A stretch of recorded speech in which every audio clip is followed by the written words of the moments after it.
Дорогие друзья, я очень доволен, что я снова в Москве. I've learned so much from you, the Soviet people. I love you very, very, very much. May you have much happiness and peace in your lives. В начале 1971 года вся советская интеллигенция взволнованно обсуждала открытое письмо популярного артиста Дина Рида к известному писателю Александру Солженицыну. Американец, переехавший жить в Восточную Германию, категорически не согласился с оценкой советского строя, которую изложил в своих литературных произведениях диссидент. И все обвинения, выдвинутые писателем в адрес властей Советского Союза, артист назвал ложными. Сразу два авторитетных еженедельных издания «Литературная газета» и журнал «Огонек» опубликовали письмо Дина Рида. Оно приобрело широкую известность и вызвало большой резонанс в обществе. Популярный артист обратился к диссиденту с такими словами: «Вы заклеймили Советский Союз как глубоко больное общество. Пораженное ненавистью и несправедливостью вы говорите, что советское правительство не могло бы жить без врагов. И вся атмосфера пропитана ненавистью.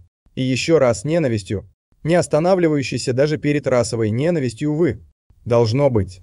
Говорите о моей родине, а не о своей». Далее Дин Рид подверг резкой критике и внешнюю, и внутреннюю политику американских властей, обвинив Америку в развязывании многочисленных военных конфликтов и поддержке диктаторских марионеточных режимов во всех частях света. Автор письма отметил, что на его родине люди страдают от социальной несправедливости, расовой дискриминации и разгула преступности. «Моя страна, известная своей свободой слова, это страна, где полиция нападает на участников мирных демонстраций. В моей стране разрешены мирные демонстрации. И в то же время продолжающаяся война губительно отражается на жизни вьетнамского народа. Ибо демонстрации, разумеется, нисколько не меняют политику правительства. Неужели вы действительно думаете, что военно-промышленный комплекс, правящий моей страной и половиной мира, печется о свободе слова?» удивленно воскликнул в своем письме Дин Рид, отмечая, что и в жизни Советский Союз есть свои недостатки.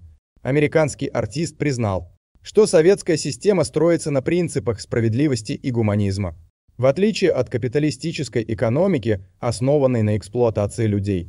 Автор письма считал социалистический строй более прогрессивным, открывающим новые возможности для всего человечества.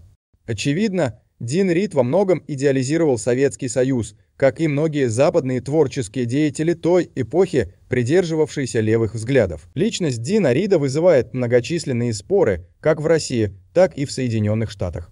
Одни исследователи считают его предателем родной страны, переметнувшимся на сторону коммунистов, которые использовали его в своей идеологической борьбе с Западом.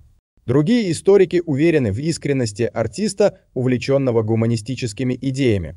Автор книги «Досье на знаменитостей» Федор Розаков написал, что Дин Рид родился в обычной американской семье, проживавшей в штате Колорадо. С юных лет парень работал на животноводческой ферме.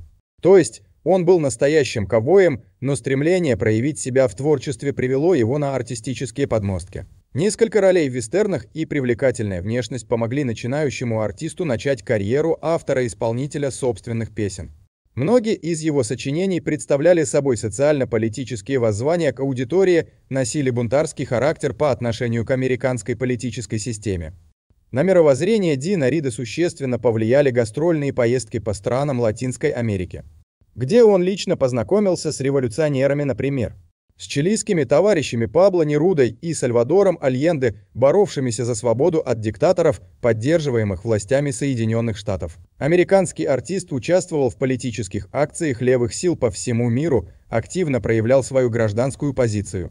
Например, в сентябре 1970 года у здания американского посольства в городе Сантьяго-де-Чили Дин Рид демонстративно выстирал в ведре флаг своей страны, заявив подоспевшим журналистам, что звездно-полосатое полотнище покрыто кровью вьетнамцев и афроамериканцев.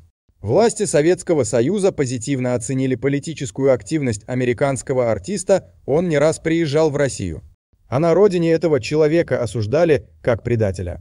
Поэтому в 1973 году Дин Рид переехал на постоянное место жительства в Восточную Германию.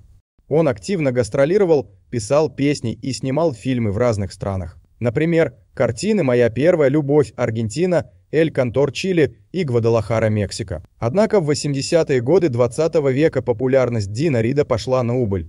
Он разочаровался в социалистическом строе, жаловался на засилие бюрократии, недостаток личной свободы. Желание вернуться в Соединенные Штаты не встретило понимания у его супруги, немецкой актрисы Ренаты Блюме. 8 июня 1986 года после очередной семейной ссоры Дин Рид сел за руль и уехал из собственного дома в Потсдаме. Согласно официальной версии, он не справился с управлением, врезался в дерево и, вылетев из машины, угодил в местное озеро, откуда и выловили его труп. Однако многие исследователи не верят ни в несчастный случай, ни в самоубийство артиста, полагая, что его могли убить советские или восточно-германские спецслужбы, не желавшие возвращения Дина Рида в Америку. Александр Исаевич Солженицын являлся, по сути, противоположностью Дина Рида. Если одного из них не устраивала политика Соединенных Штатов, то второго — советская действительность. Поэтому писатель-диссидент нашел признание у идеологических противников коммунизма. Такие произведения автора, как «Архипелаг ГУЛАГ в круге первом» и «Раковый корпус», издавались в Америке и Западной Европе, но были под запретом в Советском Союзе. И чем больше Солженицына клеймили на родине, тем авторитетнее он становился в глазах иностранной интеллигенции. В 1969 году Александра Исаевича исключили из Союза писателей, а в 1970 году он стал лауреатом Нобелевской премии по литературе.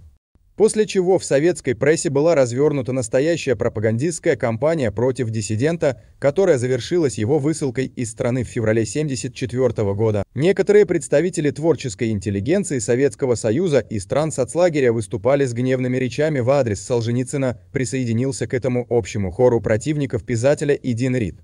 Ряд исследователей считают, что американский артист просто пошел на поводу у советских спецслужб, которыми был завербован ранее.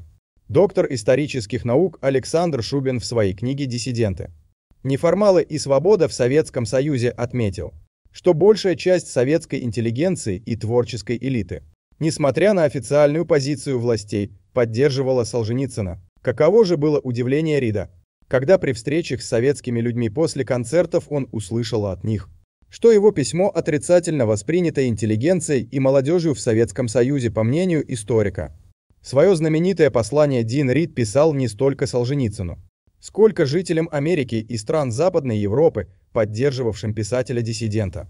Американский артист, который подвергся осуждению на родине, заочно спорил с согражданами, пытаясь разъяснить им собственную позицию. И для этой цели автор книги «Архипелаг ГУЛАГ» в качестве оппонента подходил как нельзя лучше. Ранее упомянутый писатель и публицист Федор Розаков в другой своей книге «Почему не гаснут советские звезды» подробно остановился на мотивах, побудивших Дина Рида написать это письмо. По мнению автора, американский артист высказал то, что на самом деле думал. Между тем, письмо Солженицыну было вполне естественным порывом Дина доказать сомневающимся, а таковых было много, что его симпатии к Советскому Союзу вполне искренние и являются плодом его осознанного выбора. Этот выбор Дин сделал не под чьим-нибудь давлением, а в результате собственных впечатлений от 2 поездок в Советский Союз и той марксистской литературы, которую он оттуда привез и внимательно прочитал, считает Розаков. То есть, по мнению этого исследователя, Рид обращался не столько к своим западным критикам, превозносившим Солженицына, сколько к новым товарищам, с которыми вел совместную политическую борьбу против американской военщины. Кстати, в отличие от Александра Исаевича, Дин Рид довольно хорошо представлял себе обе системы, и капиталистическую, и социалистическую. Гастролируя по разным странам, популярный артист составил собственное мнение, и оно было в пользу Советского Союза. Розаков считает, что время доказало, Дин Рид был прав, ведь единоличная гегемония Америки, наступившая в 90-х годах 20 века, привела мир к системному кризису. Пожив в Соединенных Штатах, Солженицын тоже начал критиковать американскую капиталистическую систему. Например, писателю не понравился материализм, на котором основана американская политика и общественная жизнь. Кто знает, может быть, он со временем осознал, что Дин Рид был в чем-то прав.